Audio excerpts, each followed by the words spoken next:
Assalamualaikum warahmatullahi wabarakatuh.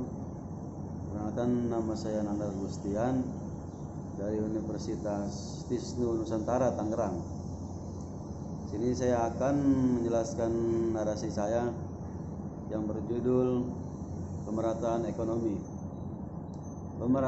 Perekonomian nasional yang berdasarkan demokrasi dan berbasis ekonomi pasar yang adil harus diperkuat karena itu pemerintah perlu mengeluarkan kebijakan yang berlandaskan keadilan agar rakyat mendapatkan apa yang mereka butuhkan.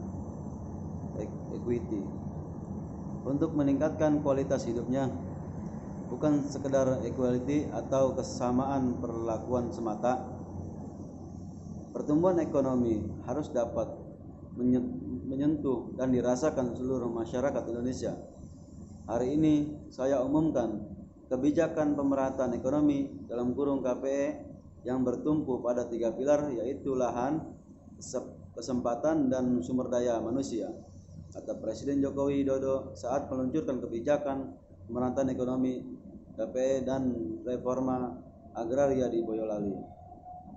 Untuk itu, pemerintah akan memfokuskan pada 4 program quick wins dalam KPE yang memiliki dampak paling besar untuk mengurangi ketimpangan di masyarakat. Kebijakan ini menitikberatkan pada reforma agraria termasuk legalisasi lahan, transmigrasi, pendidikan, dan pelatihan vokasi, perumahan untuk masyarakat miskin, perkotaan, serta retail modern dan pasar tradisional. KPE memiliki 3 pilar utama, meliputi lahan, kesempatan, dan kapasitas sumber daya manusia. Hal ini dimaksudkan agar kebijakan pemerintah dapat diharmonisasikan menjadi satu desain kebijakan yang koheren dan efektif dalam mengurangi ketimpangan yang berbasis pemerataan ekonomi. Dari 3 pilar utama tersebut, terdapat 10 bidang yang dinilai menjadi sumber ketimpangan di masyarakat. Pilar pertama berdasarkan lahan akan mencakup reforma agraria dan perhutanan sosial, pertanian dalam kaitannya dengan isu petani tanpa lahan, perkebunan terkait dengan rendahnya produktivitas dan nilai tambah komoditas perumahan yang terjangkau bagi masyarakat miskin, perkotaan, nelayan, serta petani budidaya rumput.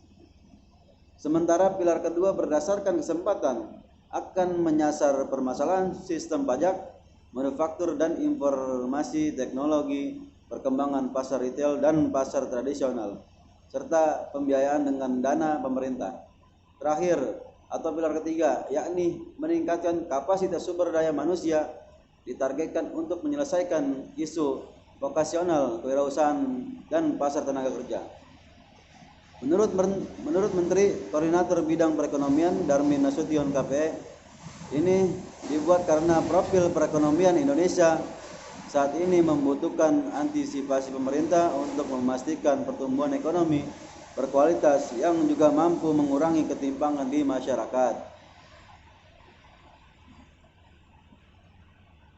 Menko pernah berkata, saya optimis pertumbuhan ekonomi nasional akan terus meningkat. Untuk itu kita perlu merancang kebijakan pemerataan ekonomi agar terwujud transformasi ekonomi sosial yang berkualitas, kata Menko Darmin.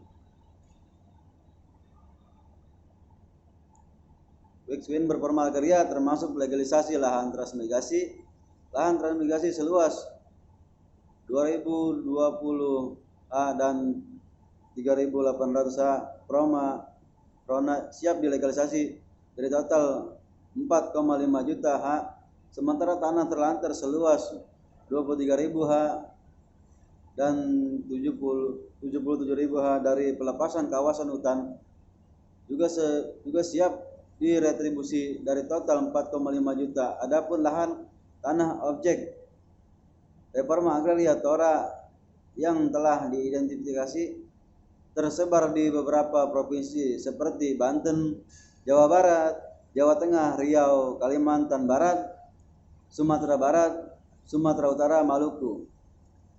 Mengenai perhutanan sosial, pemerintah lingkungan hidup dan kehutanan siap mendistribusikan akses pengelolaan perhutanan sosial seluas 2.150 ha untuk 4.800 KK dengan sejumlah izin mencapai 134 untuk launching difokuskan ke 11 desa dengan total luas 15.000 ha untuk 90.000 KK. Selain itu mengenai legalisasi lahan transmigrasi, Menko Darmin menyebutkan